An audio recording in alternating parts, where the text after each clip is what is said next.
If you're looking for a podcast that packs in sound property advice, as well as offering you an insight into making the world of property effective and ultimately work for you, you're in the right place. Hosted by Arsh Ellahi, the original property rebel. He's written an Amazon bestseller, created the Property Investor app, the UK's first, and is an experienced property mentor. More importantly, he talks the talk and walks the walk. Hi everyone, welcome to this episode of The Property Rebel, and in this episode we're actually talking about coronavirus. Now you're going to ask yourself, what has coronavirus got to do with property? In actual fact, it's got a hell of a lot. So at the time of recording this session, we are in lockdown and coronavirus is pretty much taken over the world. And the reason why I say that is because the whole world is pretty much in lockdown, which means that we can't go out, or we can only go out for the necessities. So for the very important things, like if we need to go for food, or if we need to go for medicine. So quite a few people have asked me recently and asked me to comment on how they feel like coronavirus is going to affect property and the property industry. Now, I've been watching the property industry quite closely since coronavirus came along, and we've noticed a hell of a lot, especially since we've been in lockdown. So the government announced that you really shouldn't be going to work unless your work is essential. If you can work from home, you should be trying to work from home. So what's happened to the property market since? There's been so much that's happened. First of all, the mortgage market has pretty much, I wouldn't say it's collapsed, but all new applications are pretty much null and void. Now, mortgage lenders are pulling out of the market. Now, that's a massive sign. So unless there's a property that you're buying and the maximum loan to value that they're offering is 75%, which is equivalent to the property investor market. If you're a home buyer, are you really going to have 25% to put down on a property to buy, to live in? Now, let's face it, the home buyer scheme, the help to buy scheme, governments were allowing you to get 95% loan to purchase and a 5% deposit. Now they're saying that all that has gone out the window. You're only allowed to lend up to 75%, and all the other mortgage companies are saying that we're only lending up to 75%. So that's the first thing. Second thing is that I noticed that this week alone, Connells, one of the largest national estate agents, closed all their offices. They haven't closed them for good, I've got to say that, but they closed them and said that we'll open again after Corona, or after we've been lifted from lockdown.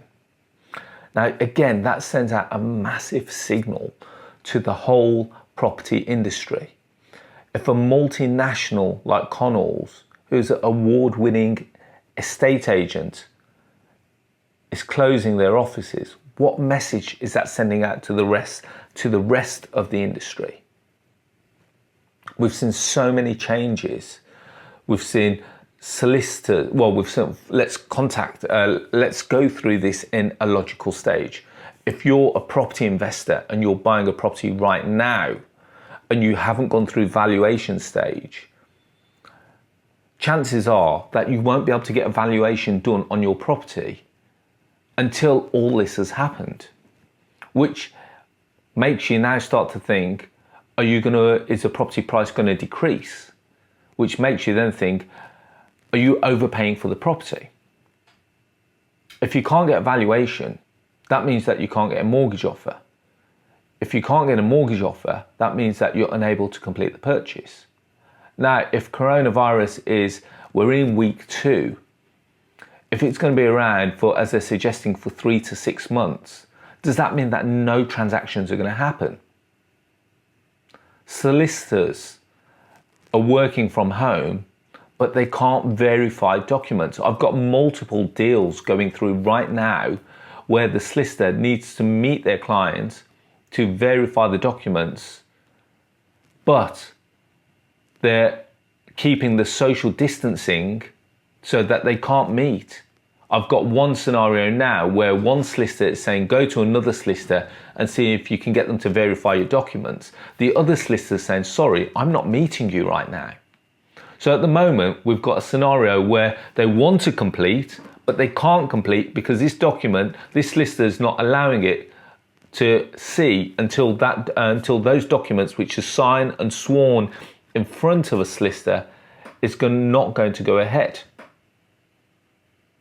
So when you start to think of everything that's going on, the surveyor's not going in, mortgage companies pulling out their products, large national estate agents actually pulling away until all this has happened, plus solicitors not being able to deal with and do their national or their conveyance process correctly, we're heading in a really difficult situation. We're heading in a really difficult time. On top of that, people are not going to work. Or if they are going to work, they're working from home.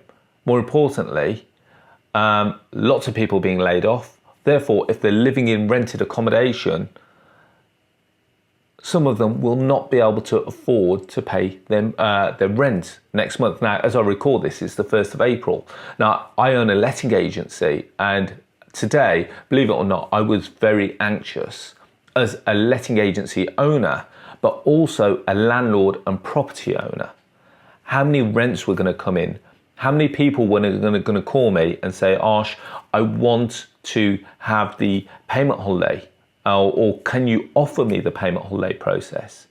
Now, I was very clear in my stance where I said, guys, I'm not taking the payment holiday process. We've got so many different avenues. Now, when I say lots, quite a few of my tenants have been laid off because of their employers saying that they can no longer afford to keep them in work. I've been working with a lot of my tenants now to try and get them through to claim universal credit, which is, if you don't know what universal credit is, it's not a government-backed scheme. It's where the government, it's pretty much you'll put in the tenant on benefits. And whilst they're claiming benefits, they're eligible for what is equivalent to housing benefit, but it's all bundled into one payment and called universal credit. So it is equivalent to mimicking a wage. So at every month, the tenants will receive one lump sum payment. And in that lump sum payment, it will have the living costs plus their housing costs. And it will be the responsibility of the tenant to now pay you the housing element of that sum. So let's just imagine that universal credit is equivalent to £1,000. And out of that £1,000, the housing element is £500. Now, when the tenant receives that £1,000, you're pretty much going to be asking that tenant to pay their rent, which is £500. Now, in tough times like these, where they're worried about food, they're worried about their family, they're worried about clothes, kids, etc., and they're not sure when the next income's coming in, that is a really difficult time. So not only for the landlord, but also for the tenant. Do they make that decision? Do they pay the rent? Do they decide to budget and say to landlords, well, I can't pay you the rent this month. Can we try and work on a different scheme to pay over a period? Now, I've had some tenants try that, and I say, guys, okay, you're claiming universal credit. That's a housing element. That is to do with your house. Now, as part of coronavirus, one of the things that the government has said and has gone completely in the favour of tenants alike is that we cannot evict for the next 3 months, or we've got to give a minimum 3 month notice. So pretty much you've got to think of it from a tenant's point of view. If I was a tenant and thinking, well, hang on, first of all, I'm getting paid from the government. Second of all, if I don't want to hand it over, what can the landlord do? Yes, he can give me notice, but he's going to have to wait a minimum of 3 months. Plus, if I play the game and Corona goes on for any longer, I can keep taking this money, I can keep taking it. And yes, landlords can do things like try and plead that the tenant's in arrears, but you can't evict them. You may get some direct payment, but by this point, you may be thousands of pounds in arrears. So coronavirus has a lot to answer for when we're talking about how's it going to affect us as property investors? How's it going to affect us as landlords? More importantly, how's it going to affect the general public? You know, we've seen restaurants shut down. We've seen businesses shut down. We've seen the government now going out and getting loans and pretty much like printing money to bail us out, bail out the economy. They're giving business owners grants of up to £25,000. You know, if you're in the hospitality industry, they're giving you grants. If you're a business owner, they're giving you grants. If you're an employer, they're giving you up to 8. They're trying to help you keep people in employment by giving you up to 80% of their wage per calendar month, just so that you can keep them in employment. Because let's face it, if they come out of employment, they're then going to have to go into benefits, which means that we're going to get a much higher unemployment rate. So I've talked about unemployment rates. So benefit tenants is going to be on the rise. We are going to fall into recession. That is, you know, unfortunately, I'd like to say that it's pretty much a given that we're going to fall into recession. Now, talking more on a property investor's side. Now, if you're a developer and you're building all these houses, who are you going to sell them to? Now, I've been speaking to a couple of property investors and they're building stock and they can't just down tools. Now, I spoke to one developer last week. He goes, Arsh, we've built these units now and we've got no one to sell them to. Even if someone wanted to buy them, there's no mortgage products available. And whilst we've got these units, we've got significant loans that we're paying back every month. You know, if it keeps going like this for the next 6 months, the project has become financially unviable, which means that it could get to the brink of bust for developers. Remember, this is not the first time that this has happened. Let's rewind back to 2008.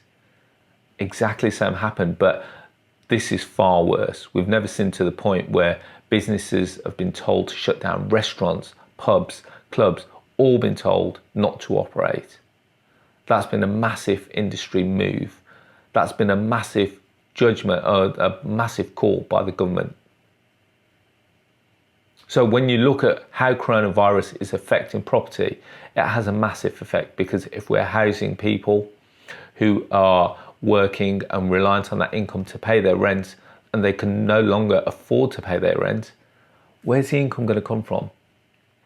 More importantly, what is this time and this testing time going to do to them, and what judgments or what calls are they going to make, and what effects is that going to have on you, your business, and also them as the tenants as well. From a letting agency point of view, letting agents pretty much are at the mercy of their tenants. They've got landlords calling them saying, what's going on with my what's going on with my property? We've got the tenant pleading that they're financially strapped for cash. Where does the letting agent? The letting agent is reliant on the income of the tenant paying the rent so that they can pay the landlord. If they don't collect no rent, there is no commission to be made. The same with estate agents. If no property is being sold, what commission are they generating? I fear for where we're heading, and I fear that lots of businesses will not be able to bounce back as a result of it. There will be opportunities arise as a result. Coronavirus, as a result of no property sales, as a result of pretty much properties being sat empty, it will push people into forms almost of repossession, which means that there will be opportunities. Now, I feel a bit wrong sitting here and talking about opportunities where 1 minute we're talking about repossessions, but the fact is that opportunities will come out of this. if you've got cash reserves and you're looking to buy properties, it will become a buyer's marketplace. Deals will be so let's just imagine now, if someone bought a property a few years back at the height of the market, let's say it was worth 100,000 and they paid 100,000 for it back a couple of years ago in 2017, 2018. When we see the real effects of coronavirus, we're going to anticipate a reduction in price by approximately 20%. That means that house, which they purchased for 100,000 back then, is realistically going to be worth circa 80,000 now, dependent on the loan that they took out at the time. And let's face it, if they took a home buyer's loan where they got pretty much up to 90 to 95% of the purchase price back then, means that they're going to have a loan of approximately 90 to 95,000 pounds on the property. If it's only worth 80,000 today, it means that there's going to be so many people in negative equity. Now, this will become the rise of things like lease options. There will be so many more opportunities for things like lease options and rent-to-rent opportunities. But it's a question of, if these people are homeowners and they're looking where they're going to go from there on, there will be a rise in repossessions. So there will be opportunities, but it's a case of you've got to be in a position that you're going to be able to take advantage of that. There will be businesses going bust. There'll be commercial buildings available, and with permitted developments and prior approval notification processes will be easier, and there'll be more developments available. However, it's a case of, do people buy and landlock, or do they buy and build out now based on the fact that they're buying at the right price? We've seen financial markets crash across the world, but I believe that we're pretty much at the start of it. We haven't seen anywhere near the level of disruption, because the death rate is still increasing. Now, this podcast feels like a bit of doom and gloom, but there will be opportunities coming out of it. But it is really important to understand how important coronavirus is, not only to us as property investors, but also us as a nation and the economy. So hopefully you've enjoyed that session. Hopefully you've enjoyed the session. Hopefully it's kind of hit home for you as to the kind of things that you're going to need to do. You need to put in place an action plan. You need to have a look at, what's currently going on in your property. Are the tenants currently paying? It's worth opening that communication with your tenants and saying, guys, okay, this is the situation. Now, I know some investors are saying, well, I'll tell you what, you were previously paying £500 a month. My mortgage is actually only £300 a month. Why don't you reduce the rent to £300 just for this period? Not only does it help you out, but also it helps me just cover my costs. At this point in time, it shouldn't be about generating high cash flow. It should be about treading water. And as a result, if you can work with your tenants, and this is what I would suggest, that you work with your tenants so that you create a win scenario for them. So it shows that you're not just a heartless landlord, but you've got some form of compassion and you can work with your tenants. This is where when I say true opportunities, this is where you'll find that if you work with your tenants and you keep the communication barrier open, that you will survive. With a lot of my tenants, if a lot of my tenants are unfortunately losing their jobs, and with all due respect, with the best part of 1,100 tenants, we're going to see some casualties. When we say we're going to see some casualties, there are going to be people lose their jobs. There are going to be people that are going to be made redundant, etc. We're going to have to work with them. We're going to have to see if we can help them through the process. With the universal credit process, we're going to have to handhold them through the whole process. Means that we're going to have to be a lot more hands-on, but more important, we've got to make sure that our systems are robust enough to work through that process. Because if we don't get paid, we can imagine that we don't get paid, let's say, of a best part of 20 to 30%, and that is potential possibility. That could send a lot of people under. So we're having a look at what are our cash reserves. How long, if no one pays us any rent, how long can we survive? If the letting agency produces no income, how long will that survive? So these are things that I've looked at from a business point of view. And these are things that I would suggest that you look at so you can see how long can you work through to make sure that you're going to be able to survive and come out the other end. How can you trim down costs? So how can you trim down your living costs? So for argument's sake, if you did have a gardener, if you had a person that's come to clean your house or do some ironing and this, that, are they essential costs right now? And these are things that I've looked at personally as well. So I'm just making sure that we're staying lean on our costs right now, because first and foremost, it is about survival. It's not to scare you guys, it's just to make you aware that this is happening and we aren't out the worst of it yet. Yes, there are grants available, and I would seriously suggest that if you are a business owner that you apply for the grant, whether you get 10 to 25,000, there are interest-free loans available from the government, not from the government, from your bank, and they have to issue them. There are interest-free loans for up to 12 months. Depending on how risk averse you are, you could invest that wisely into the stock market. I'm not suggesting, just so that you know, I'm not giving financial advice, but there are ways that you could potentially use that money to make money, which will help you and your business as a global business. So these are some of the things that I'm looking at. We've kept on all of our staff. We're making sure that we keep our staff. We're doing our part as an employer. Yes, we're getting 80% help from the government, but we're making sure that we're still, with the grants that we're getting, hopefully that should still keep that intact. We're trying to work with our tenants, we're trying to work with our landlords, and we will survive and come out the other side. This is far worse than what we experienced in 2008, so we do have to tread with caution. So guys, hopefully you've enjoyed the session. Hopefully it's given you something to think about. This isn't a happy clappy session. Oh, everything's going to be great. This is something that you've got to think, well, you know what? I've got to proceed with caution. There's certain things that I've got to put in place, and I've got to do it now to prevent us going bust within the very near future. If you like the session, please share it with your friends and your property investors. And if you want to find me on Facebook or Instagram or LinkedIn, as well as YouTube, please feel free to do so. More importantly, download the UK's first property investment marketplace called Property Investor. You can find it on the iOS and Android app stores.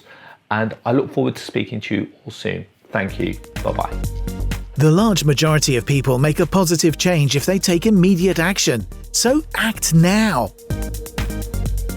Download the Property Investor app and join Arsh on his social media channels to excel your property journey.